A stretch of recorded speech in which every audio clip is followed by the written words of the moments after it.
You know that specific sound a commercial HVAC unit makes when it's struggling against 98% humidity in Houston? It's a low, desperate thrum, a mechanical plea for mercy. I've listened to that sound for 16 years.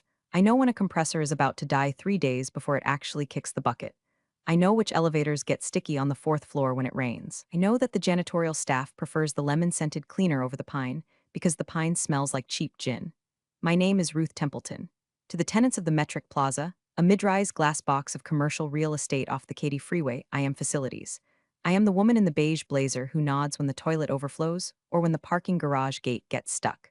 To the world, I am the operations manager. I am the help. What nobody in this building knows, except for a very expensive lawyer downtown and a retired old man currently fishing in the Florida Keys, is that I am also the landlord. Well, technically, the building is owned by Templeton Holdings LLC, a boring little shell company I formed 10 years ago when the original developers went bankrupt and panicked. I bought the debt, I bought the deed, and I kept my job. Why? Because I like control. Because it is fascinating to watch how people treat you when they think you earn 40 grand a year versus how they'd treat you if they knew you could evict them with a signature. Which brings me to Monday morning. The heat was already radiating off the asphalt at 7:30 a.m. I was in the lobby, checking the scuff marks on the terrazzo, when the doors slid open and a cloud of aggressive cologne assaulted my sinuses. Enter Colton Metrics. Colton is 32 years old, wears suits that are too tight in the ankles and too loose in the shoulders, and possesses the unearned confidence of a man who has never had to pay for his own car insurance. He is the son of Harlan Metrics, the founder of Harlan Metrics Logistics, which occupies the top 3 floors of my building. Harlan is a good man. Harlan is tired. Harlan decided to retire last Friday. Colton walked in like he was storming the beaches of Normandy. If Normandy had a valet service. He was flanked by 2 nervous-looking assistants carrying iPads like religious texts. Ruth, he barked, not breaking stride. He snapped his fingers at me, actually snapped them. The sound echoed in the empty lobby. Conference room. 10 minutes, all staff. Good morning, Colton, I said, keeping my voice level. We usually schedule all-hands meetings with at least 24 hours notice to ensure coverage at the front desk. He stopped and spun around on his heel. The rubber soles squeaked. It's not Colton anymore, Ruth, it's Mr. Metrics, and I don't care about coverage. I care about vision. 10 minutes. He marched toward the elevators, pressing the button 4 times as if that would summon the car faster. I watched him go, taking a slow sip of my black coffee. Look, before I get into the carnage that followed, my niece told me I should post this here because apparently, you people enjoy watching entitled Rich Kids Hit Reality like a bug on a windshield. So, if you want to see a trust fund baby get legally dismantled, maybe hit subscribe or whatever it is you do. It motivates me to type this out instead of just drinking wine and laughing at the security footage. I went to the conference room. I sat in the back, near the thermostat, because I control the temperature, and I like to keep it at a crisp 68 degrees during meetings to keep people awake. Colton stood at the head of the table, sweating slightly. My father built this company, Colton announced, looking at the 20 senior staff members gathered around the mahogany table. But he was old school, analog. We are moving to digital. We are pivoting. We are disrupting. He used a lot of words that meant absolutely nothing. Synergy, paradigm, granularity. I saw the VP of sales, a woman named Linda who has been moving freight since before Colton was born, rolling her eyes so hard I thought she'd detach a retina. Changes are coming, Colton said, his eyes scanning the room until they landed on me, starting with the building itself. This place feels stagnant. I want to knock down the walls on the 12th floor. Open concept. Glass everywhere. I want energy. I cleared my throat, Mr. Metrics. Structural changes to the 12th floor require a permit from the city and approval from the building owner. Colton laughed. It was a wet, condescending sound. Ruth, don't worry about the paperwork. My father paid the lease here for 20 years. For all intents and purposes, we own this place. I'll handle the landlord. You just call the contractors. The landlord is very particular about load-bearing walls, I said softly. Landlord is a shell company that cashes checks, Colton sneered. I'm the new sheriff in town, Ruth. You're just facilities. You fix the lights, I provide the vision. Do we understand each other? The room went silent. Everyone looked at the floor. They were embarrassed for me. They thought I was being humiliated. I looked at Colton. I looked at his sweaty forehead, his cheap watch that he thought was expensive, and his trembling hands. I understand perfectly, I said, and I did. I understood that he hadn't read the lease. If he had, he would know that the lease for Harlan Metrics Logistics expired yesterday. It ended on Sunday. It was now Monday. Technically, he was trespassing. I opened my notebook and wrote down the date and time. 8:15 a.m. Tenant asserts ownership. Tenant threatens structural damage. Good, Colton said, clapping his hands. Now, get out. I have real business to discuss with the executive team. I stood up, smoothed my skirt, and walked out of the room. As the heavy glass door closed behind me, I heard him say, God, she's such a dinosaur. We need to replace her with an app. I walked back to my office on the ground floor. It's a small office tucked behind the mailroom. It smells like paper dust and coffee. I sat down at my desk and unlocked the bottom drawer. Inside, there is a thick, leather-bound binder. I opened it to the very last page of the master commercial lease agreement for Suite 1000 to 1200. Expiration date, October 12, 2024. Renewal clause, tenant must provide written notice of intent to renew 90 days prior to expiration. Failure to provide notice constitutes a termination of tenancy. I checked the file. No letter. No email. Harlan had mentioned months ago that he wasn't sure what the future held, so he held off. Colton, in his rush to disrupt, hadn't bothered to check the foundational legal document that allowed his company to exist in physical space. I picked up my phone and dialed the number for the building's security firm. "Hey Dave," I said, "it's Ruth. We need to update the access protocols. I think we might have a security issue brewing on the top floors." I wasn't angry. I wasn't sad. I felt that calm, cool clarity of a sniper adjusting for windage. He wanted to play sheriff? Fine. But he forgot that the sheriff serves at the pleasure of the mayor. And in this building, I am the mayor, the judge, and the executioner. Tuesday morning brought a cold front, dropping the Houston temperature to a frigid 75 degrees. But inside the Metrics logistics offices, things were heating up. I arrived at 6:45 a.m. as I always do. My routine is sacred. Unlock the main doors. Check the lobby floral arrangement, lilies this week, deathly and elegant, and review the overnight logs. But when I got to the front desk, I found Sarah crying. Sarah has been the receptionist for Harlan Metrics for 5 years. She's a sweet girl who remembers everyone's birthday and keeps a stash of chocolate for when the driver's come in off the road. "Sarah, honey, what's wrong?" I asked, putting my bag down. She looked up, mascara running down her cheeks. "He fired me." "Ruth?" "He sent an email at 2 o'clock a.m. Said he's replacing the front desk with a virtual concierge kiosk. He fired Mr. Henderson, too." Mr. Henderson was the 70-year-old logistics coordinator. The man had a map of the interstate highway system memorized better than Google Maps. "Colton fired Henderson?" I asked, my voice dropping an octave. "Yeah," said he was dead weight and didn't fit the youthful aesthetic of the new brand. I felt a sharp, metallic taste in my mouth. That was rage. Harlan Metrics treated his people like family. Colton treated them like furniture he wanted to take to the dump. "Go home, Sarah," I said gently. "Take a few days. Don't sign anything yet, just wait." "He told me to clear out by noon," she sobbed. "Go home," I repeated. "I'll handle it." I took the elevator up to the 12th floor. The doors opened and chaos greeted me. Movers were already there. Shady-looking guys in unmarked t-shirts, dragging desks across the carpet. They were piling ergonomic chairs into a heap near the fire exit. Colton was standing in the middle of the room, holding a Starbucks cup and pointing at a load-bearing column. "I want that gone," he was saying to a guy in dirty overalls. "It blocks the flow of Kai." "Colton," I said, stepping over a discarded monitor. He turned, annoyed. "Mr. Metrics, and what are you doing here?" "I didn't call for a toilet plunger." "You can't remove that column. It holds up the roof," I said flatly. "And you can't fire Sarah via email. Texas isn't at will state, but you have severance contracts." He laughed. "I can do whatever I want. I'm the CEO, and speaking of firing," he reached into his jacket pocket and pulled out a crumpled envelope. He tossed it at me. It landed on the floor between my sensible flats. "What is this?" I asked, not bending to pick it up. "Notice to vacate," he said, smirking. "I'm reorganizing the ground floor, too. I need your office for a bike storage room. You have until Friday to get your stuff out. We're outsourcing facilities management to a cloud-based service." I stared at him. The sheer, monumental stupidity was almost beautiful. It was like watching a star collapse. "You're evicting me?" I asked slowly. "I'm terminating your employment and reclaiming the space," he corrected. "My dad kept you around out of pity, Ruth, but I ran the numbers. You're an expense I don't need." I looked at the envelope on the floor, then I looked at the column he wanted to remove. "You're making a mistake, Colton. The only mistake was not doing this yesterday. Get out of my sight and take your bad vibes with you." I turned and walked to the elevator. I didn't pick up the envelope. I went back down to my office, the one he wanted to turn into a bike room. I locked the door, I pulled the blinds. Then I opened the safe behind the filing cabinet. Inside was the deed of trust for the property at 4400 Katy Freeway. Owner, Templeton Holdings LLC. Managing member, Ruth Templeton.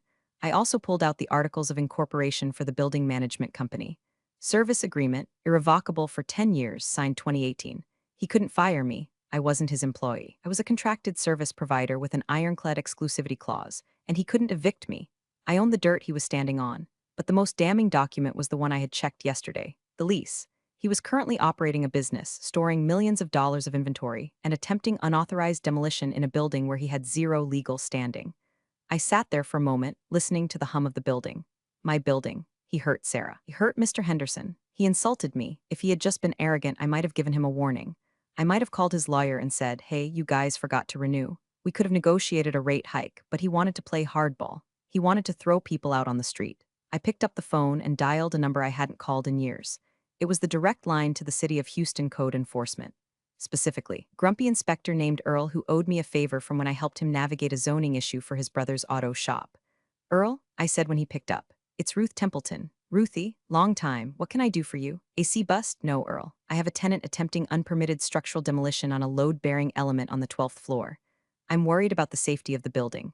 "Say no more," Earl grunted. "I'm in the truck." I hung up. Then I opened my email client.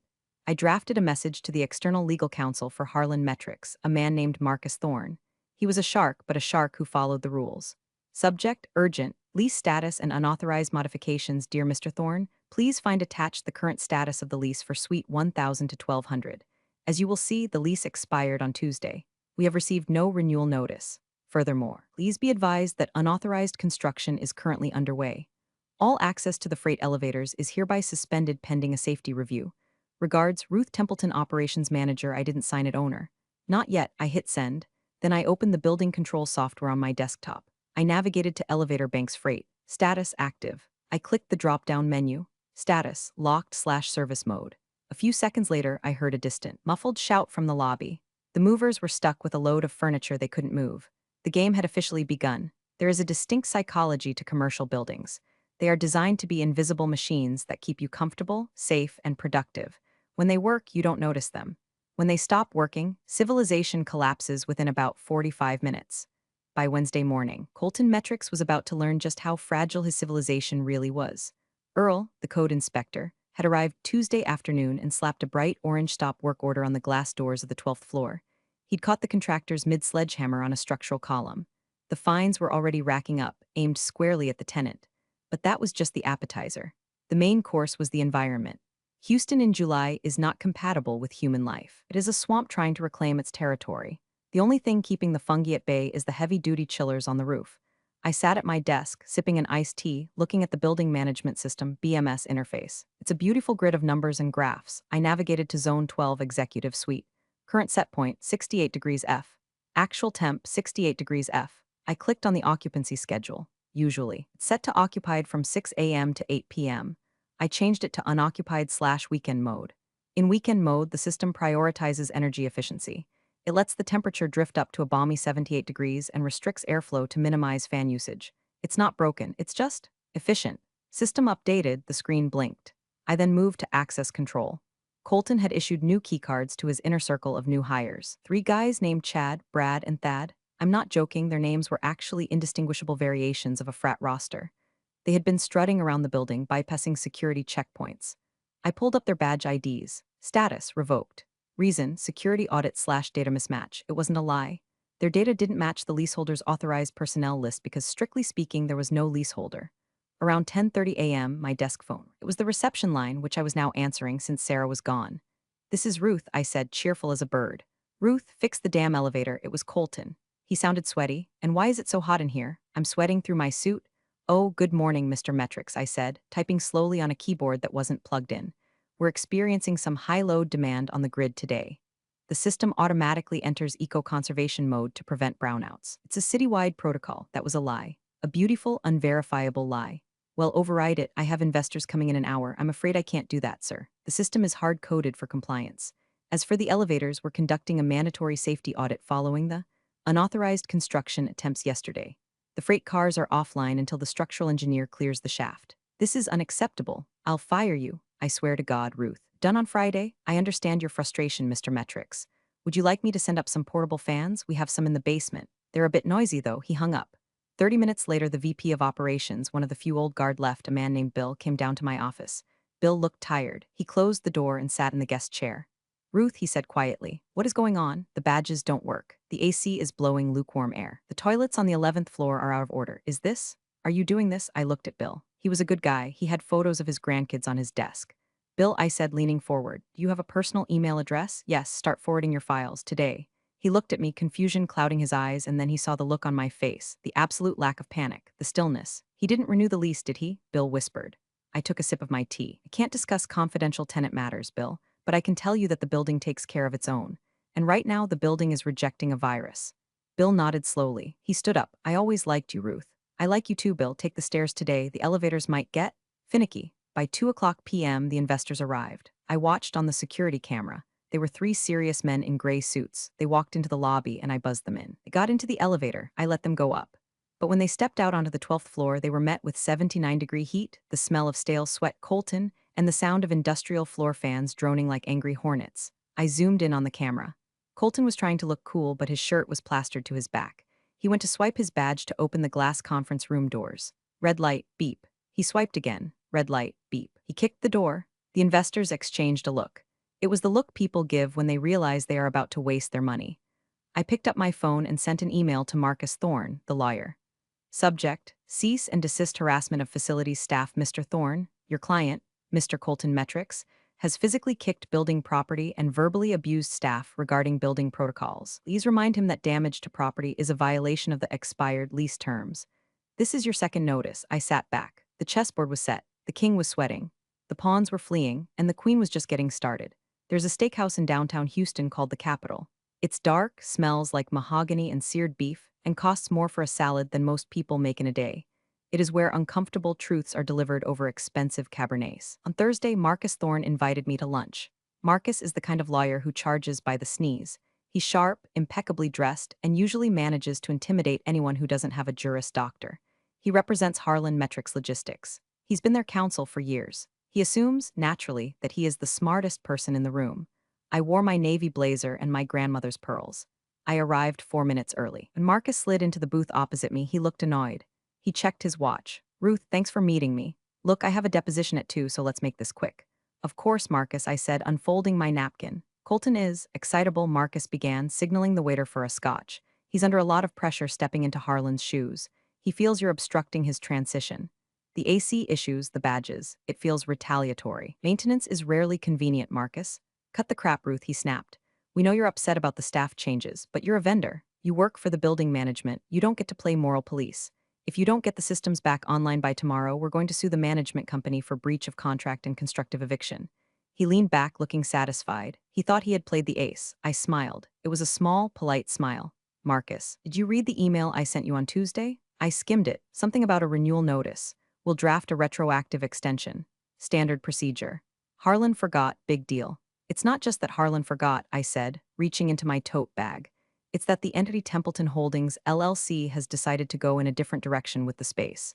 I pulled out a single sheet of paper. It was a photocopy of the signature page of the lease renewal offer sent 6 months ago. Tenant signature, blank date, blank. We sent this via certified mail in January, I said softly. We sent a reminder in March. We sent a final notice in May. No response. The lease expired on Tuesday at midnight. As of right now, your client is a holdover tenant, a trespasser. Marcus waved a hand dismissively. We'll pay the holdover penalty. 150% rent. We're not moving, Ruth. You can't just kick out a $20 million company because of a clerical error. I can, I said, because the owner doesn't want your money. The owner, Marcus laughed, some faceless investment group, I'll call them. We'll offer them 10% over market. Everyone has a price. You can't call them, Marcus. Why not? I pulled out the second document. The Articles of Organization for Templeton Holdings, LLC. I slid it across the white tablecloth. Marcus picked it up. He adjusted his glasses. He read the top line. Then he read the line listing the managing member. His eyes stopped moving. He froze. The color drained from his face, leaving him a sort of sickly beige that matched the walls. You, he whispered. You own the building? I own the building, I confirmed. I bought the note from the bank in 2014 when the original developers went belly up. Harlan knew. He had a handshake deal to keep it quiet because he didn't want the board to know his operations manager was also his landlord. It amused him. Marcus looked at me with new eyes. The arrogance was gone, replaced by pure, unadulterated terror. He realized he had just threatened to sue the judge in her own courtroom. Ruth, he stammered. Ruth, look, we can fix this. Colton, he didn't know.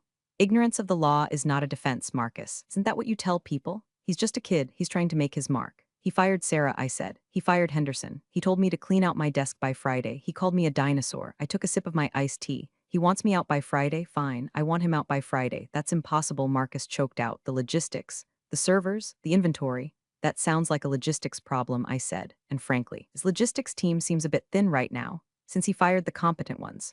Ruth, please, Harlan will kill me. He'll kill Colton. Harlan is fishing, I said. I suggest you call him. And then I suggest you explain to your client that he doesn't own the castle. He's just a guest who overstayed his welcome. I placed a $20 bill on the table for my tea. I'm initiating formal eviction proceedings tomorrow at 9 a.m. You have until then to vacate voluntarily. If he's not out, I change the locks. All of them. I stood up. Enjoy your lunch, Marcus. I walked out of the steakhouse. The air outside was hot and heavy, but I felt light as a feather. Friday morning arrived with the inevitability of a hurricane. Marcus Thorne must not have had the courage to tell Colton the truth yet, or maybe he tried, and Colton was too busy disrupting to listen. Either way, the boy king was still in the building, and he was getting desperate. I escalated the environment. At 8 o'clock a.m., the water pressure in the building experienced a sudden drop. The toilets on the 12th floor would now require 2, maybe 3 flushes. The break room sinks trickled like an old man with prostate issues. At 8:30 a.m., I instructed the janitorial crew to pause service for the executive suite due to safety concerns regarding the unauthorized construction zone. Trash cans were overflowing with Starbucks cups and takeout containers. The place smelled like stale coffee and entitlement. At 9 o'clock a.m., the mail carrier arrived. I met him at the dock. "Hey, Tony," I said. "Morning, Ruth. Got a mountain of stuff for metrics." "Hold it," I said. "There's a dispute regarding the recipient's tenancy. Return to sender or hold at the post office. We can't accept liability for packages delivered to a non-leaseholder." Tony shrugged. "You're the boss." He loaded the crates of Amazon boxes and overnight envelopes back into his truck. I went back to the lobby and stood behind the front desk, my front desk. Sarah wasn't there, and it felt empty, but I needed to be visible. Around 10 o'clock a.m., Colton stormed down the stairs because the elevators were still under maintenance. He looked ragged. His suit was wrinkled. He had sweat stains under his arms. He was followed by his frat boy trio who looked equally confused and damp. He saw me and marched straight for the desk. "You," he screamed, his voice cracked. "You sent the mail away. I got a notification. That was equipment. That was vital hardware." The lobby was full of people, couriers, staff from other floors. Visitors, everyone stopped to watch. "Mr. Metrics," I said, my voice projecting clearly, "I cannot accept mail for an entity that does not have a valid lease." "I have a lease," he shrieked. "I own this company. I own this building." "No," I said, "you don't. I'm going to call the police." He yelled, "I'm going to have you arrested for sabotage, for interference." He pulled out his phone. "I'm calling 911. "I wouldn't recommend that," I said calmly. "Emergency services are for emergencies, Colton, not for tantrums." "Shut up," he dialed. He actually dialed. "Police," he shouted into the phone. "I want to report a theft, a hostage situation. My building manager has hijacked the building." He paused, listening. "What? No, she's not armed." "Well, she has a stapler." "No, I'm the CEO. My name is Colton Metrics." I watched him. The crowd watched him. He was unraveling. "They hung up on me," he said, staring at his phone in disbelief. "Imagine that," I said. "Listen to me, you old hag," he hissed, leaning over the counter. Spittle flew from his mouth. "My lawyer is fixing this. And when he does, I am going to make sure you never work in this town again. I will bury you. I will turn this lobby into a shrine to your failure." I didn't blink. I didn't flinch. "Colton," I said, lowering my voice so only he could hear. "Look at your shoes." He looked down. "What? They're scuffed," I said. "You're standing on my terrazzo." "Your terrazzo?" He laughed, a manic, high-pitched sound. "You're delusional. Ask Marcus," I said. "Ask Marcus who signs the checks for the AC repairs. Ask Marcus who holds the deed." Just then his phone buzzed. He looked at the screen. It was Marcus. Finally, he answered on speaker. "Marcus, get down here. This woman is insane. She's blocking the mail."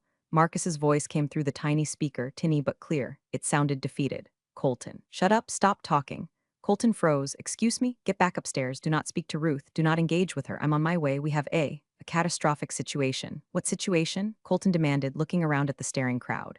"Colton," Marcus said, his voice heavy with the weight of impending doom. "We don't have a lease. She owns the building. She owns it all."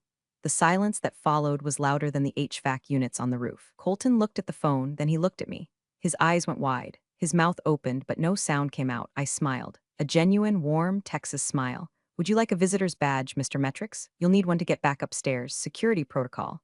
The realization that your enemy holds the keys to your cage is a powerful sedative. Colton didn't scream after the phone call. He didn't yell. He took the visitor's badge I slid across the counter, his hands shaking so badly he dropped it twice, and walked toward the stairs like a man marching to the gallows. But I wasn't done. A verbal victory is satisfying, but a paper victory is permanent. I went back to my office and printed 3 copies of a document I had drafted the night before, notice of termination of tenancy and demand for possession. It wasn't a request, it was a legal sledgehammer. To Harlan Metrics Logistics / Colton Metrics from Templeton Holdings LLC Re. Immediate surrender of premises due to expiration of lease and failure to renew, combined with multiple violations of building code. See attached. Citation #4402B, unauthorized structural modification, and harassment of building staff, your status as a tenant at will, is hereby terminated effective immediately. I stapled the photos Earl had taken of the smashed column. I stapled the email where Colton threatened to fire me. I stapled the log of the security audit showing his frat boys trying to access the server room at 2 a.m. At 11:30 a.m., Earl stopped by again. He walked into my office, wiping sweat from his forehead with a rag. "How's it going, Ruthie?" "Quiet upstairs," I said. "You checking on the violation?" "Yeah," went up there. Kid is sitting in his office staring at the wall. The lawyer is there too. Looks like he's trying to explain quantum physics to a toddler. Did they fix the column? Nope. They put some drywall over it to hide it. I slapped him with another fine, concealing a hazard. That's a big one. Also, I noticed they're storing lithium-ion batteries next to the fire exit.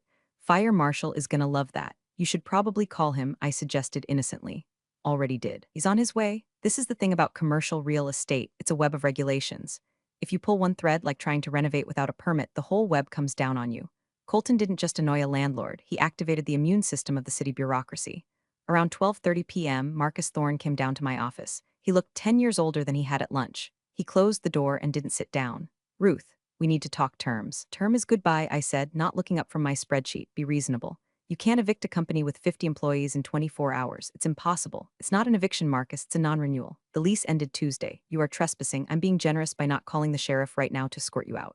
"Colton is. He's in a bad way," he called Harlan, "and Harlan is flying in. He'll be here tonight." I paused. Harlan, my old mentor. The man who taught me everything about logistics and who unknowingly taught me that you always keep the real estate in a separate LLC. "Harlan can come," I said, but the answer remains the same. The building is under new management protocols, and the current tenant is incompatible with the owner's vision. "What is the vision, Ruth? What do you want?" Marcus asked, desperate. "Money? Equity? A seat on the board?" I looked at him. "I want respect," I said, "and I want my building back. And I want the damage to the 12th floor repaired by a licensed contractor, paid for by you before you leave." "We can't move by tomorrow," Marcus pleaded. "You have until 5 p.m. tomorrow, that's Saturday. I'll give you the weekend to get the trucks in. But come Monday morning, if there is a single paperclip belonging to Metrics Logistics in Suite 1200, I will consider it abandoned property and auction it off." "Ruth." I handed him the notice of termination. "Served," I said. Marcus took the paper. He looked at it, sighed, and nodded. He knew the law. He knew they were dead in the water. "I'll tell him," Marcus said. "Oh, and Marcus, yes, tell Colton that if he kicks another door, I'm adding the replacement cost to his personal liability tab. I have it all on 4K video." Marcus walked out. I turned back to my computer. I opened the BMS system. I navigated to Zone 12 Executive Suite. I bumped the temperature up to 80 degrees, let them sweat. By 2 p.m. Friday, the word had spread. I don't know who leaked it, maybe Marcus, maybe Sarah, who I had texted, or maybe the walls just started talking. But everyone knew. The king was naked and the facility's manager had stolen his clothes. The office became an anthill that had been kicked over. Staff were running out with boxes. The frat boy trio was seen loading a foosball table into the back of a pickup truck in the loading dock. I authorized the freight elevator for move-out purposes only, just to be helpful. I stood by the loading dock with a clipboard, checking off items as they left.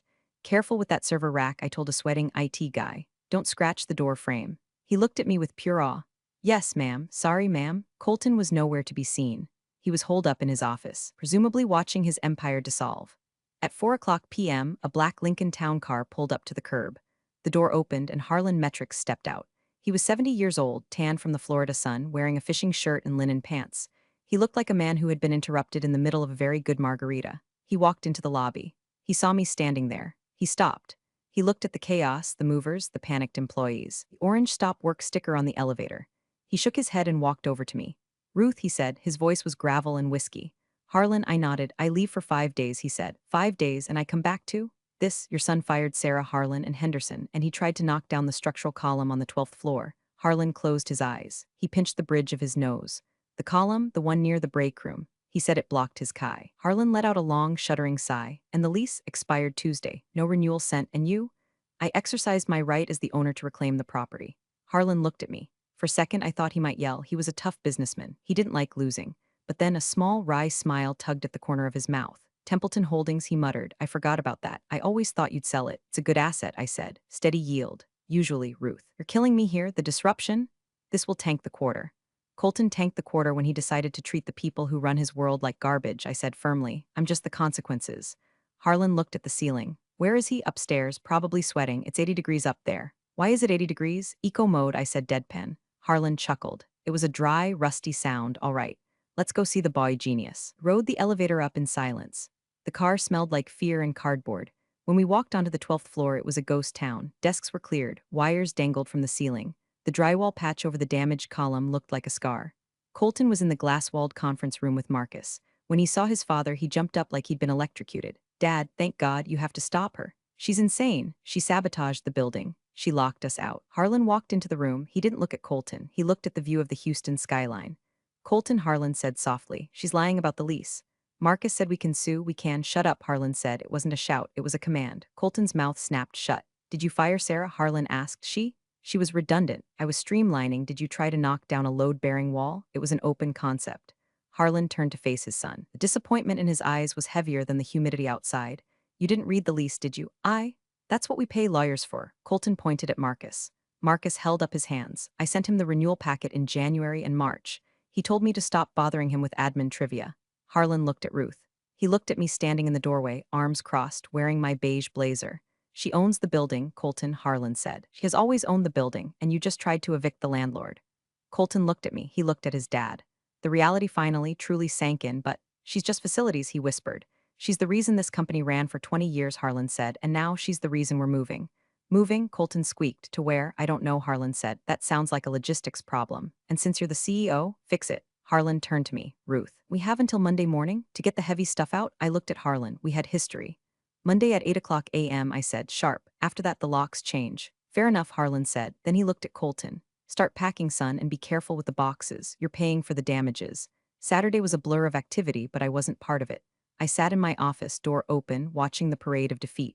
Movers, real ones this time, hired by Harlan. Stripped the 10th, 11th, and 12th floors. I watched my building being cleansed. It felt like a fever breaking. Sunday came, the deadline was approaching. I came in at noon. The building was silent. The trucks were gone. I took the elevator up to the 12th floor. It was empty. The glass walls reflected the harsh Texas sun. The carpet still held the indentations of desks that had been there for a decade. The air was still warm, but the frantic energy was gone. Walked to the executive office. The door was open. Colton was there. He was sitting on the floor, his back against the wall, holding a box of personal items, a stress ball, a framed photo of himself, a stapler. He looked up when I entered. He looked exhausted. His suit was gone, replaced by a t-shirt and jeans. He looked like a child. You won, he said. His voice was hollow. It wasn't a competition, Colton, I said, standing over him. It was a business arrangement. You violated the terms. My dad is removing me as CEO, he said, staring at the carpet. He's stepping back in. He says I'm not ready. He's right. I just wanted to make it better, he muttered. I wanted to make it modern. You broke it, I said. You don't modernize a machine by smashing the gears. You oil them, you respect them. He looked at me with genuine curiosity. How did you do it? How did you afford this place? I saved, I said. I invested. And I didn't spend my money on cars I couldn't drive or suits that didn't fit. And I treated people with respect, so when I needed a favor from a code inspector or a lawyer or a janitor, they gave it to me. He stood up. He picked up his box. I'm sorry, he said. It sounded forced, but it was there. About Sarah, about everything. Sarah has already been hired by the building management company, I said. She starts Monday as my assistant, with a raise. He blinked. Oh, give me the keys, Colton. He reached into his pocket and pulled out the master key ring. The one that gave access to the executive suite, the server room, everything. He handed them to me. The metal was warm from his hand. I closed my fist around them. They felt heavy. They felt like victory. The freight elevator is waiting, I said. He walked out. He looked small in the empty hallway. I watched him go. I heard the elevator ding. I heard the doors slide shut. I was alone. I walked over to the window. I looked out at the Katy Freeway, the river of cars flowing endlessly. I pulled out my phone and called the BMS system. Zone 12, mode occupied, set point 72 degrees F. I heard the hum of the air conditioning kick in. The vents sighed with relief. The cool air began to flow. I walked over to the spot where he had tried to remove the column. The drywall patch was ugly, but the column underneath was steel. Wasn't going anywhere. Neither was I. On Monday morning, the lobby was quiet. The frantic energy of the Metrics logistics staff was gone. The unauthorized frat boys were gone. The smell of desperation was gone, replaced by the scent of fresh lilies, white ones today for peace. Sarah was at the front desk. She looked radiant. She had a new nameplate, Sarah Jenkins, Assistant Operations Manager. Good morning, Miss Templeton, she beamed. Good morning, Sarah, I smiled. How's the new system? It's wonderful and quiet. I went into my office, which was definitely not a bike room, and made a pot of coffee. Around 9 a.m., my phone rang. Ruth, it was Harlan. Morning, Harlan. How's the move? Where do we work downtown? He grumbled. It's terrible. The coffee tastes like battery acid and everyone is wearing headphones, but we're operational. Good to hear. Listen, Ruth, he paused. I want to say thank you for evicting you. For teaching him, I tried to tell him, I tried to show him, but he needed to hit a wall. You were the wall. He'll learn, I said, eventually. Maybe, Harlan sighed. And Ruth, about the building. Yes, I knew you bought the note in 2014. The bank called me for a reference. I told them you were the only person in Texas I'd trust with the keys. I felt a lump in my throat. I hadn't known that. Why didn't you tell me? Because you didn't need my permission. Harlan said you earned it, just like you earned this victory. Enjoy the quiet, Ruth. I will, Harlan. I hung up. I took my coffee and walked out to the lobby. I stood in the center of the terrazzo floor. I looked up at the atrium at the glass and steel rising around me. It wasn't just a building. It was a machine. It was a fortress. And I was the keeper. I saw a scuff mark on the floor where Colton had dragged his heels. I pulled a rag out of my pocket. I bent down and rubbed it. It came right off. The building was clean. The building was mine. I took a sip of coffee. Black, no sugar, perfect. Real power doesn't announce itself. Ruth didn't need to shout to show who truly held the deed to that building. It's a powerful reminder that competence and quiet strategy always trump bluster and entitlement. Appreciate you all for sticking through this one. See you in the next story. I don't have friends at work. I have audit logs. Friends lie to you about your haircut. Audit logs tell you exactly who was in the building at 3:04 a.m. and why they tried to export 4 terabytes of data to a server in a non-extradition country. That's my love language. I'm Teresa, the Senior Cyber Compliance Officer for Foresight Analytics. If that title sounds boring to you, congratulations, you have a healthy social life. The people who matter, the Department of Defense, the NSA, and the grim-faced auditors who decide if this company lives or dies, I am the Gandalf of you shall not pass. I've spent 20 years in federal contracting, and I've learned one universal truth. The biggest threat to national security isn't a hacker in a hoodie in a basement in St. Petersburg. It's a C-suite executive who thinks password 123 is easy to remember. It was a Tuesday, the kind of Tuesday that feels like it's been dipped in gray paint and left to dry. I was 3 hours into a level 5 log review. Most people think cybersecurity is like the movies, green code cascading down a screen, techno music pumping. In reality, it's me, a lukewarm cup of Earl Grey, and a spreadsheet that spans 3 monitors. I was looking for anomalies in the compartmentalization protocols. Foresight Analytics handles operational forecasting for the military. We predict supply chain failures for tanks, we model troop movements based on weather patterns, and we house data that, if leaked, gets people killed. That's not hyperbole. That's the job. I was scrolling through the access requests for server node 7, an air-gapped beast that houses the if World War Roman III starts, read this datasets when I saw it. A jagged little line in the smooth hum of the data stream. Someone had pinged the gateway. Now, before I tell you what I found, I have to ask, do you guys like reading about corporate hubris getting smacked down by federal law? Because I live for it. If you enjoy listening entitled executives walk into a woodchipper of their own making, hit subscribe and maybe drop a like.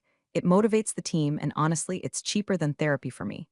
Okay, back to the crime scene. The ping came from an internal development account, devadmin04, that in itself was a red flag the size of a communist parade. We don't use generic admin accounts. Everything at Foresight is biometrically linked to a specific human being with a specific clearance level.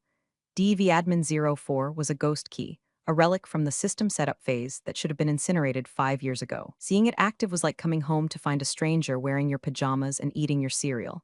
I didn't panic. Panic is for people who don't have tenure. I picked up the phone, a heavy encrypted VoIP line that looks like it belongs in a submarine, and dialed the IT director, Rick.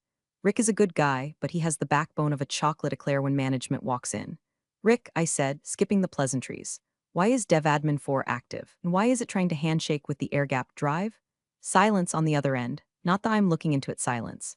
That I am currently soiling my ergonomic chair silence. Teresa, Rick's voice was a whisper. I didn't do it. The ticket came from upstairs. Like penthouse upstairs. Rick, I said, my voice dropping an octave into what my ex-husband used to call the Teresa tone. I don't care if the ticket came from the ghost of George Washington. That account is not cleared for TS/PSI data. Who is using it? He hesitated. It's Noah. I closed my eyes and pinched the bridge of my nose hard enough to leave a mark. Noah, the CEO's 27-year-old son, the chief innovation strategist. A kid whose resume consists of 2 failed crypto startups and a bachelor's degree in entrepreneurial spirit from a university that sounds like a salad dressing brand. Noah had been prowling around the office for months, talking about disrupting the paradigm and leveraging AI synergies. I mostly ignored him, the way you ignore a fly buzzing against a window pane. But now the fly had a sledgehammer. Noah doesn't have clearance, Rick, I said, typing furiously on my secondary keyboard to lock down the perimeter. Noah can barely clear his browser history. Why does he have a root access key? His dad, Rick said, sounding miserable. CEO walked in here yesterday. He said Noah needs unfettered access to build his pitch deck for the Pentagon meeting. He said the security protocols were stifling his creativity. He ordered me to reactivate the ghost key. I felt a cold prickle at the base of my neck. It wasn't fear of Noah. It was the realization of the blast radius. Rick, listen to me very carefully. Did you log that order? I wrote it on a sticky note. Jesus Christ, Rick. I hung up. I stared at my screens. The devadmin04 account was still probing the firewall, like a drunk teenager trying to pick a lock. This wasn't just a policy violation. This was a violation of the International Traffic in Arms Regulations ITER. This was a breach of our contract with the NSA. If Noah managed to pull data out of that drive and put it on an unsecured laptop, or God forbid, the cloud, Foresight Analytics wouldn't just lose a contract. We would cease to exist. People would go to federal prison. I watched the screen. The probe stopped. Then a new message flashed in the log: access granted, override authorized. My stomach dropped. The CEO hadn't just bullied Rick. He had used his own executive credentials to bypass the failsafe. They were inside. Noah was inside the operational forecasting server. I didn't storm into the CEO's office. I didn't scream. I didn't run down the hallway waving a handbook. That's amateur hour. Instead, I opened a secure terminal that runs on a completely separate network from the corporate LAN. I inserted my personal smart card and typed in a 64-character encryption key. I began to type a report, not to HR, not to the board, but to the Compliance Anomaly Intake Server at the National Security Agency. Title: Unauthorized Access to Compartmented Dataset Priority 1. I was about to light a match and I was sitting on a mountain of dynamite, but I wasn't the one who poured the gasoline. That was Noah. I was just the one holding the rulebook. And in my world, the rulebook hits harder than a brick. The next morning, the office buzzed with that manic, artificial energy that usually precedes a disaster or a round of layoffs. In this case, it was the all-hands vision meeting. The email invite had come with a gif of a rocket ship taking off. I hate gifs in work emails. They are the digital equivalent of a nervous laugh. We gathered in the main atrium, a glass and steel cathedral dedicated to the worship of government contracts. The CEO, Marcus, stood on a raised platform, wearing a suit that cost more than my first car. He looked like a silver-haired hawk who had just eaten a particularly satisfying field mouse. Standing next to him was Noah. Noah looked like he had been generated by an AI prompted with arrogant tech bro who thinks he's Steve Jobs but is actually just a liability. He was wearing Common Project sneakers, skinny jeans, and a t-shirt that said Disrupt. He was holding a tablet like it was the Ten Commandments. Team, Marcus boomed, his voice echoing off the glass walls. For too long, Foresight has been reactive. We've been safe. We've been compliant. He said the word compliant like it was a synonym for impotent. I felt a few heads turn toward me. I kept my face blank, a mask of polite disinterest. But the future isn't safe. The future is bold, and my son Noah is going to lead us there. Noah stepped up to the microphone. He adjusted his glasses, which I'm 90% sure were non-prescription frames he bought to look smarter. Thanks, Dad. I mean, Marcus, Noah chuckled. The sycophants in the front row laughed. Look, I've been digging into our systems for the last 24 hours, and honestly, I'm shocked. We have data silos everywhere. We have air gaps that belong in the Stone Age. Information wants to be free, guys. Information wants to move. I physically flinched. Information wants to be free is a great slogan for a hacker manifesto. It is a terrible slogan for a company holding classified troop deployment schedules. I'm announcing the new AI initiative, Noah continued, pacing the stage. I've pulled the raw datasets from the forecasting servers, yes, the scary ones, and I'm feeding them into a new cloud-based learning model. We're going to generate real-time insights for the Pentagon that will blow their minds. The room went quiet. Engineers looked at their shoes. The project managers looked at me. Noah had just admitted in front of 200 people that he had extracted classified data and uploaded it to a cloud server. A cloud server. Probably an AWS instance he set up with his personal credit card. Now Noah smirked, locking eyes with me. I know some of the old guard here love their firewalls. I know our compliance officer, Teresa. Where are you, Teresa? Ah, there she is. As Firewall herself, he pointed. The room turned. I didn't blink. I stood with my arms crossed, radiating the energy of a disappointed librarian. Teresa thinks security means locking things in a box, Noah said, his voice dripping with condescension. But I think security means speed. If we're faster than the enemy, we don't need walls. So, effective immediately, I'm overriding the legacy access protocols. The innovation team gets root access to everything. No more tickets, no more waiting for Miss Firewall to stamp a form. Marcus clapped. That's the spirit. Let's get to work. The meeting dispersed. People avoided eye contact with me as they shuffled back to their desks. They knew a corpse when they saw one, and they assumed it was me. I walked back to my office, my heels clicking a steady, rhythmic countdown on the tile floor. I sat down, unlocked my workstation, and immediately pulled the secondary audit logs. Noah wasn't lying. He had done exactly what he said.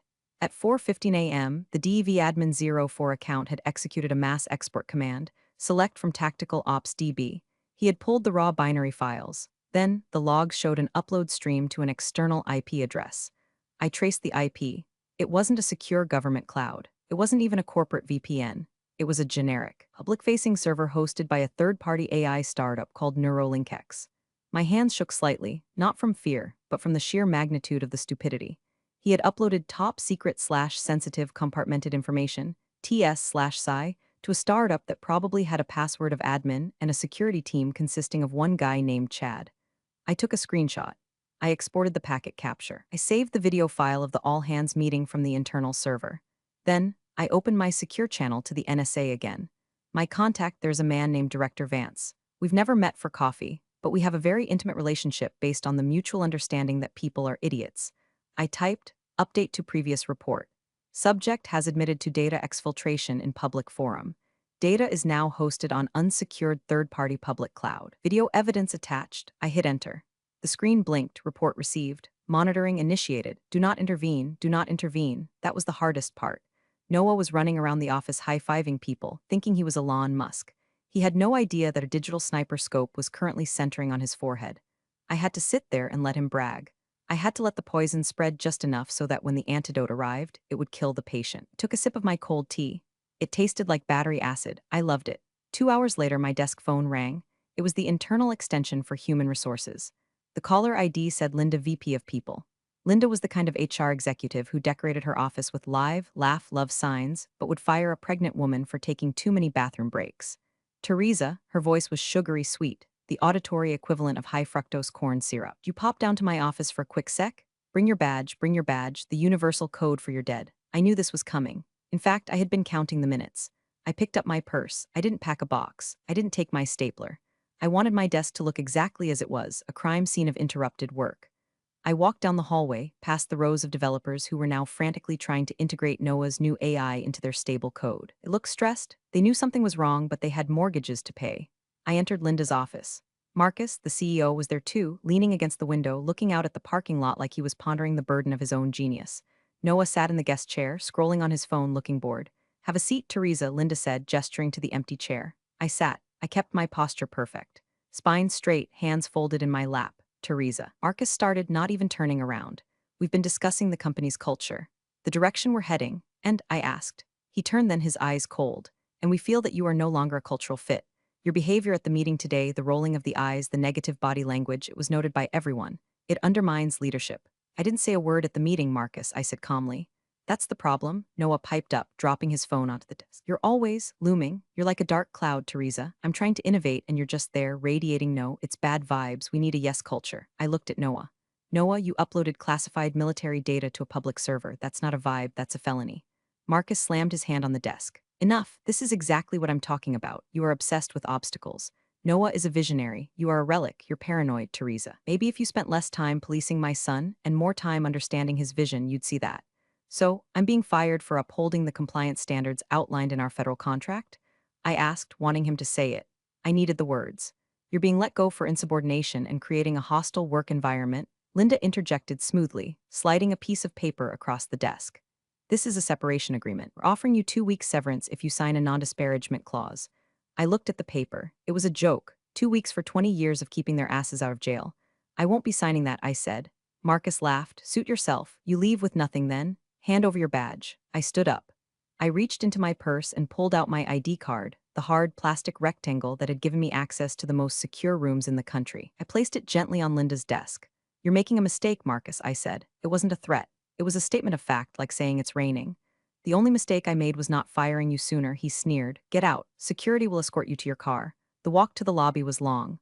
A security guard named Dave, who I had bought donuts for every Friday for 10 years, walked behind me, looking at his feet. He was ashamed. I wasn't. When the glass doors slid shut behind me, the humid Virginia air hit my face. I walked to my sedan, unlocked the door, and sat in the driver's seat.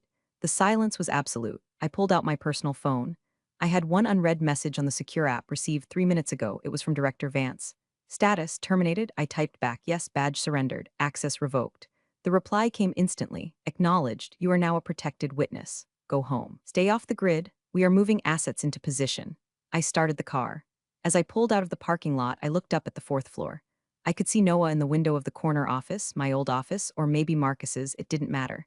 He was gesturing wildly, probably explaining to someone how he was going to revolutionize warfare with an algorithm he didn't understand. He thought he had won. He thought he had cut out the cancer. He didn't realize that I wasn't the cancer. I was the immune system, and he had just suppressed the only thing keeping the infection from killing the host. I drove home, put on some classical music, and waited for the world to end. My house is quiet. It's a purposeful quiet.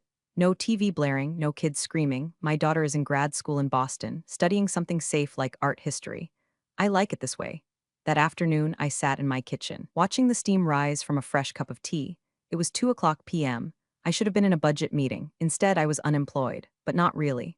At 2:15 p.m., my personal laptop, a secured ThinkPad that never connects to public Wi-Fi, pinged. It wasn't an email. It was a direct video link request. The encryption protocol was heavy. It took the system 30 seconds just to handshake. The screen flickered to life. Director Vance was sitting in a room that looked like the inside of a bunker. He was a man who looked like he had been carved out of gray granite. He didn't smile. He didn't do small talk. "Miss Langley," he said. His voice sounded like gravel crunching under tires. "Director," I nodded. "We have full mirroring on Foresight servers," Vance said. "We tapped the line the moment you sent the first anomaly report. We've been watching your boy Noah for 6 hours. He's not my boy." I corrected. "He's a threat vector," Vance agreed. "He's currently trying to integrate the tactical database with a chat GPT API key. He thinks he's building a warbot. He's actually feeding classified troop locations into a public language model." I closed my eyes. It was worse than I thought. "You need to shut it down, Director. If that data propagates, we have containment," Vance cut in. "We've sandboxed his connection. He thinks he's on the open web. He's in a simulation loop we control. He's feeding data to us, not the public, but he doesn't know that." I let out a breath I didn't know I was holding. "Okay, so what now?" "Now we let him hang himself," Vance said. "Tomorrow is the board meeting, correct? The one where they pitch this innovation to the Pentagon liaisons?" "Yes, noon. They're expecting General Holloway." "Good, General Holloway is coming, and so am I." Vance leaned forward. "Technically, Miss Langley, you are a civilian. But as of this moment, I am activating you under Title 50 authority as a specialized consultant. You are reinstated, not by Foresight, but by the United States government." "What do you need me to do?" "Nothing," Vance said. "That's the hardest part for people like you, Teresa. You want to fix it. You want to patch the hole. I need you to let the hole rot. I need you to come to the building tomorrow at 11:45 a.m. Park across the street. Wait for my signal." "They took my badge," I reminded him. "You won't need a badge where you're going," Vance said. "We're going to clean house, Teresa, and I want you there to witness the audit." The screen went black. I sat there for a long time. The house was still quiet, but the air felt different, charged. I thought about Marcus. I thought about his smug face when he fired me. He had called me paranoid. He had called me a relic. He had no idea that while he was playing checkers with his son's career, the NSA was playing 4D chess with his life. I spent the rest of the evening doing laundry. There is something deeply satisfying about folding clothes while you know that a federal strike team is assembling to destroy your enemies. I ironed a blouse for tomorrow. A nice one. Silk, deep navy blue, a power color. I slept like a baby. The kind of sleep you only get when you know the rules are finally going to work. The next morning, I parked my sedan in the overflow lot across the street from Foresight Analytics.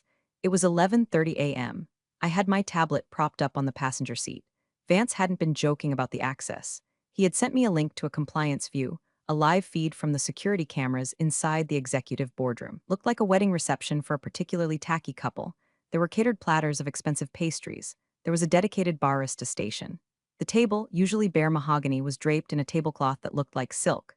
Marcus was pacing, checking his watch. He looked nervous but excited. He was rehearsing his opening lines to an empty chair. "General, what we have here is a paradigm shift? No, a quantum leap in defense analytics." Noah was there too. He was wearing a hoodie under a blazer, a look that says I'm too rich to care about dress codes. He was hooking his laptop up to the massive 85-inch presentation screen. "Dad, the latency is practically zero," Noah said, his voice tinny through the surveillance mic. "The bot is responding instantly. I asked it to predict a supply chain disruption in the South China Sea, and it gave me a scenario in 3 seconds. Do you know how long Teresa's team took to model that?" "Weeks. Teresa is the past," Marcus said, straightening his tie. "You are the future, son. Today we secure the contract that buys us the island." "The island?" Noah laughed. "I'm looking at property in the Caribbean, a tax haven. Once the Pentagon signs this deal, our stock is going to triple." I watched them from my car, sipping lukewarm coffee. It was fascinating. They were talking about tax havens while committing espionage. It was like watching someone plan a vacation while they were actively robbing a bank. The feed switched views. I could see the lobby. General Holloway walked in. He was a terrifying man in full dress greens, chest heavy with ribbons. Flanking him were 2 aides carrying briefcases, but behind them was the real show. 2 black SUVs pulled up to the curb, blocking the CEO only parking spots. 4 men got out. They weren't wearing uniforms. They were wearing ill-fitting Navy suits that screamed federal agent. Director Vance was in the lead. He walked into the lobby. The receptionist, a sweet girl named Sarah, looked up and smiled. "Can I help you, sir?" Vance didn't stop. He flashed a badge that I couldn't see clearly on the camera, but I saw Sarah's face go pale. She didn't reach for the phone. She just backed away from the desk. Vance and his team moved toward the elevators. They moved with a fluid, predatory grace. They didn't look at the art on the walls. They didn't look at the awards in the display case. They were sharks swimming through a coral reef. Back in the boardroom, Noah was high-fiving Marcus. "It's showtime, Dad. Let's get this bread. Get this bread," I whispered to myself in the car. God, I hate him. My phone buzzed. It was Vance. "Text, move in, lobby is secure, come up." I stepped out of the car. The sun was shining. Birds were singing. It was a beautiful day for an execution. I walked across the street, my heels clicking on the asphalt. I didn't rush. I wanted to savor the anticipation. I entered the lobby. Sarah was standing by the desk, looking terrified. When she saw me, her eyes widened. "Teresa," she whispered, "I thought you were fired. Who are those men? They locked the elevators." "It's okay, Sarah," I said, my voice calm. "They're with me. Can you override the elevator lock for me?" I don't think I should." "Sarah," I said gently. "Do you trust me?" She looked at the men in the suit standing by the elevator bank. One of them had stayed behind to secure the exit. She looked at me. Yes, she swiped her MasterCard. The elevator doors opened. "Thank you," I said. "You might want to take an early lunch. Go to that place across town. Take your time." I stepped into the elevator and pressed the button for the top floor. The ride up was silent. I watched the numbers tick up. 1, 2, 3, 4. The doors opened. The hallway was empty. The sound of voices drifted from the open doors of the boardroom. And here, Noah's voice boomed, "is the interface." I walked down the hall. I stood just outside the door frame in the shadows. I wanted to hear the pitch. I wanted to hear the lie before the truth kicked the door down. "Gentlemen," Noah was saying, gesturing to the screen where a sleek, dark mode dashboard was displayed. "What you're seeing is the Foresight AI Nexus. Doesn't just read data, it understands it. It scrapes every secure database we have, logistics, personnel, satellite telemetry, and synthesizes it into actionable intelligence." General Holloway sat at the head of the table, his face unreadable. He wasn't looking at the screen. He was looking at Noah with the expression one might reserve for a toddler playing with a loaded gun. For example, Noah continued, typing on his keyboard. "If I ask it for the vulnerability assessment of the Eastern Grid," boom, there it is. A map populated on the screen. Red dots appeared over power stations. "Impressive," one of the general's aides said, though his tone was flat. "And this is running on your internal secure servers?" "Better," Noah grinned. "It's running on a distributed hybrid cloud. Maximum speed, infinite scalability." "Hybrid cloud," the general repeated. "Meaning, connected to the internet?" "Yes," Noah beamed. "That's the beauty of it. We've broken the silo." Suddenly, the screen flickered. The map of the Eastern Grid froze, then it pixelated. Then a giant red box appeared in the center of the screen. "Connection terminated. Remote host unreachable." Noah tapped the keys. "1 sec, Wi-Fi glitch. The building internet has been spotty lately." He tried to refresh. "Nothing." "That's weird," Marcus said, stepping in to cover the awkward silence. "Technical gremlins. The curse of the live demo." "Right, General?" General Holloway didn't laugh. He slowly closed the folder in front of him. At that moment, every phone in the room buzzed simultaneously. Not a ringtone, a harsh emergency alert tone. Then silence. The signal bars on everyone's phones dropped to 0. "What is going on?" Marcus asked, pulling out his phone. "I have no service." "The VPN is down," Noah said, panic creeping into his voice. "The whole network just vanished. I can't even ping the router." That a voice came from the doorway is because we cut the hard line. The room froze. Director Vance stepped into the light. He wasn't smiling. He was holding a folio in one hand and his badge in the other. He tossed the badge onto the mahogany table. It slid across the silk tablecloth and stopped directly in front of Marcus. The metallic thud was the loudest sound in the world. "Who the hell are you?" Marcus demanded, his face flushing red. "How did you get in here? This is a private meeting." "I am Director Vance of the National Security Agency," Vance said calmly. "And this is no longer a private meeting. It is a crime scene." Two agents stepped in behind Vance. They moved to the windows, blocking the view. They were imposing, silent, and terrifyingly professional. "NSA," Noah laughed nervously. Is this part of the stress test? Did Teresa put you up to this? Because it's not funny." "Noah," Marcus hissed. "Up, your son asked a question," Vance said, turning his gaze to Noah. "No, this is not a stress test. A stress test implies you have a chance of passing. This is a containment breach protocol." Vance looked at the general. "General Holloway, my apologies for the interruption. We needed to confirm the active uplink before we severed the connection." "Understood, Director," the general said, standing up. "Did he really put the grid data on a public server?" "He did," Vance confirmed. "My God," Holloway muttered. He looked at Marcus with pure disgust. "You people are insane." "Now wait a minute," Marcus sputtered. "We are a trusted partner. We have protocols." "You had protocols," Vance corrected. "And then you fired the person who enforced them." Vance turned toward the door. "Miss Langley?" I stepped into the room. The look on Marcus's face was worth every unpaid overtime hour I had ever worked. His jaw literally dropped. His eyes darted from me to Vance and back. "Teresa?" he whispered. "Hello, Marcus," I said. I didn't raise my voice. I didn't smirk. I just stood there wearing my navy blue blouse, looking like the personification of "I told you so." She's the one who sabotaged the network," Noah shouted, pointing a shaking finger at me. "She's bitter she hacked us." "Sit down, son," one of the agents barked. "It wasn't a request." Noah sat. "Miss Langley didn't hack you," Vance said. Opening the folio. "She reported you." as she was legally required to do. And because she did, we were able to intercept your little innovation before it reached the Chinese servers that were actively scraping your secure cloud. Chinese servers? Noah squeaked. You used a third-party host, Noah, I said, walking to the table. Did you read their terms of service? Or did you just click agree? Because their servers are mirrored in Shanghai. You just handed the entire operational forecast to a foreign intelligence agency. But it was encrypted, Noah whispered. With what? I asked. A standard 256-bit key? They have quantum decryptors, Noah. It would have taken them about 4 minutes to crack it. Luckily, Vance interjected. Miss Langley alerted us yesterday. We redirected your DNS. Your data never went to Shanghai. It went to a dummy server in Utah. We caught it all. The silence in the room was heavy. It was the silence of a grave. Marcus slumped into his chair. The fight was draining out of him, replaced by the dawning realization of liability. Okay, he said, his voice trembling. Okay, so no harm done, right? We caught it. A mistake was made. We can fix this. We'll wipe the servers. We'll fire Noah. Hey, Noah yelped. It's too late for that, Marcus, Vance said. He pulled a remote from his pocket and pointed it at the screen. The frozen map disappeared, replaced by the security footage from the previous day. It was the all-hands meeting. We watched Noah on the big screen strutting around the stage. Audio Noah, if we're faster than the enemy, we don't need walls. So effective immediately, I'm overriding the legacy access protocols. Vance paused the video. Admitting to intent, he noted. He clicked next. A log file appeared. It showed the CEO's credentials authorizing the override. And here, Vance said, looking at Marcus, is the facilitator. You used your executive privilege to bypass a federal safety stop. That makes you an accessory to the distribution of classified material. I didn't know what he was going to do with it, Marcus pleaded. I'm not a tech guy. I just wanted to empower my team. Ignorance is not a defense when you sign a contract stating you understand the penalties of negligence, General Holloway said. He sounded tired. Marcus, you know what the penalty is for mishandling TS/PSI data? We can pay a fine, Marcus said quickly. Foresight has insurance. We can settle this. I couldn't help it. I laughed. It was a short, sharp sound. This isn't a parking ticket, Marcus, I said. You don't pay a fine. You go to Leavenworth. Teresa, please, Marcus looked at me, his eyes wet. You know me. We built this company. Help me explain this to them. Tell them it was just an error in judgment. I looked at him. I remembered the way he looked at the parking lot while Linda fired me. I remembered him calling me a relic. I did tell them, I said softly. I told them in my first report. I told them in my second report. And I tried to tell you in this very room yesterday.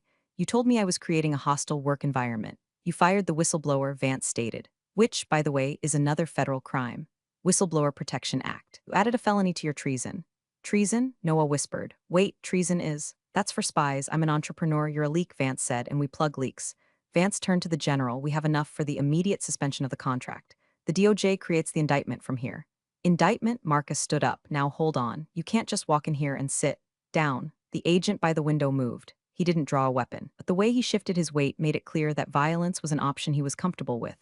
Marcus sat. Here's what happens next, Vance said, pacing the room. Foresight Analytics is now under federal receivership. All assets are frozen. All servers are seized. The building is currently being swept. But the board, Marcus stammered, the investors, the board is being notified as we speak, Vance said. I imagine your stock price is currently doing a very convincing impression of a stone dropped in a well. I looked at Noah. He was crying, not a stoic, single tear. He was sobbing into his hands. I just wanted to make a bot, he blubbered. I just wanted to make a cool bot. It was pathetic. It was tragic. And it was entirely avoidable if they had just listened to the woman with the tea and the spreadsheet. Miss Langley, Vance turned to me. Do you have the audit trail for the physical backups? Yes, Director, I said. I secured the hard drives in the Level 4 safe before I was escorted out yesterday.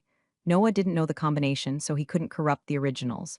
Good, Vance nodded. That saves us a week of forensics. He looked at Marcus. You fired the only competent person in this building. If she hadn't secured those backups, you wouldn't just be going to prison. You'd be going to a black site because we wouldn't be able to prove you didn't sell the data. Marcus looked at me. There was no arrogance left, just fear and regret. Teresa, he whispered. I didn't answer. I just checked my watch. 12:15 p.m., lunchtime. The door to the boardroom burst open again. This time, it wasn't federal agents. It was the chairman of the board, Mr. Henderson.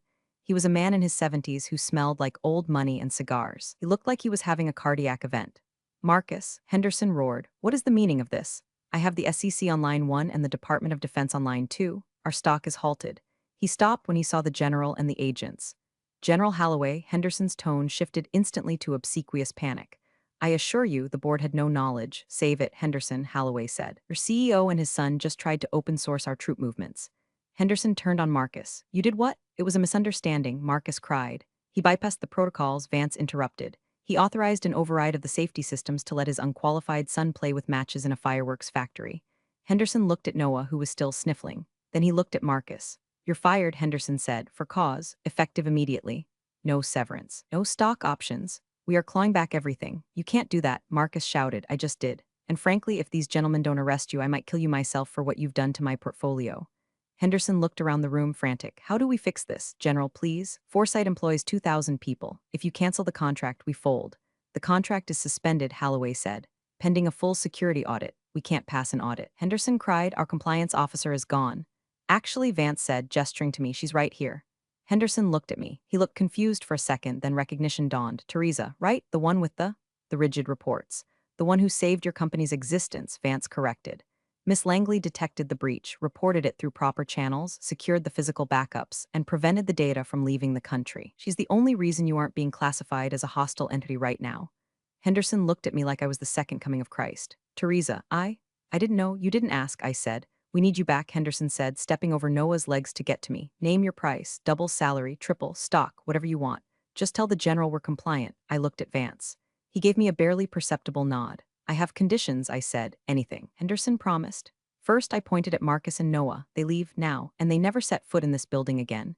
Done, Henderson said. Second, I said, I report directly to the board. No CEO oversight on security matters. If I say a server stays locked, it stays locked. If the Pope wants access and I say no, the answer is no. Agreed, Henderson said. You have absolute autonomy. Third, I said, I want Rick from IT to get a raise. I tried to stop them. Done, Henderson said. I turned to General Holloway. General, if the leadership is removed and the original protocols are restored, can we maintain the contract? Holloway looked at me. He respected chain of command. He respected competence. If you are the one signing the compliance forms, Teresa, then yes. We will proceed on a probationary basis. Thank you, General, I said. I looked down at Marcus. He was slumped in his chair, staring at the table. He had lost his company, his reputation, and his freedom, all because he thought he was smarter than the rules. Marcus, I said. He looked up. You were right about one thing, I said. I am a firewall, and you just burned yourself trying to cross me. Gentleman, Vance said to his agents, please escort the suspects to the vehicles. Suspects? Noah squeaked as an agent hauled him out of the chair. Am I being arrested? You're being detained for questioning regarding violations of the Espionage Act, the agent said. Hands behind your back. Noah started crying again. Dad, do something? Marcus stood up. He looked old. The silver hawk was gone. He was just a tired man in an expensive suit that didn't fit anymore. He looked at Henderson, but Henderson turned his back. He looked at the general, but the general was reading a file. He looked at me. I'm sorry, Marcus said. I know, I said. It's not in the log. The agents led them out. I watched them go. Noah was stumbling, his common project sneakers squeaking on the floor. Marcus walked with his head down. They passed Sarah at the reception desk. She didn't look up. The elevator doors closed. They were gone. The room was quiet again. The Foresight AI Nexus screen was still black. The silk tablecloth was wrinkled. Well, General Holloway said, putting on his cap. That was efficient, we try, Vance said. Picked up his badge. Miss Langley, I assume you can handle the cleanup from here? Yes, Director, I said. I'll initiate the server wipe and restore from the clean backups. We'll be operational by 0800 tomorrow. Good, Vance said. He walked to the door, then stopped. Teresa, yes, nice work on the backups, that was. Intuitive. It was standard procedure, sir, I said. Right, Vance said, the corner of his mouth twitching up in almost smile. Standard procedure. He left, the general and his aides followed. Henderson shook my hand, his palm sweaty, and promised to have the new contract sent over within the hour. Then he ran off to call the SEC. I was alone in the boardroom. I walked over to the window. I looked down at the street. I saw the black SUVs pulling away. I saw Marcus and Noah in the back of the second one. They were heading to a federal holding facility. They would have lawyers and trials. Maybe they'd get lucky and only do a few years in a minimum security camp. But they were done. Their names were mud. I turned back to the room. I walked over to the presentation table. I unplugged Noah's laptop. I picked up the HDMI cable he had used. I coiled it neatly, securing it with a Velcro strap. I walked out of the boardroom, down the hall, and took the elevator back to my floor. My badge still didn't work. I had left it on Linda's desk. Rick was there. He saw me coming. He ran over and opened the door. Teresa, he said, looking like he'd seen a ghost. Is it true? Are they gone? They're gone, Rick, I said. Reactivate my credentials. On it, he said. And thanks, don't thank me, I said. Just don't ever use a ghost key again. Never, he promised. I walked into my office. It was exactly as I had left it. My stapler was there. My monitor stands were there. The air smelled of ozone and carpet cleaner. I sat down in my chair. It creaked familiarly. I logged into my workstation. User T. Langley access level, administrator unrestricted. I opened the log file for DEVadmin04. I typed account disabled permanently. Then I went to the break room, boiled some water, and made a fresh cup of Earl Grey. I took a sip. It was hot, bitter, and perfect. I opened a new spreadsheet. I had work to do. Real power doesn't announce itself, it simply operates. Teresa let her meticulous adherence to protocol speak volumes. It's a stark reminder that arrogance and unchecked privilege often precede a very public fall, especially when the stakes are so incredibly high. True authority is earned, not inherited. Appreciate you all for sticking through this one. See you in the next story.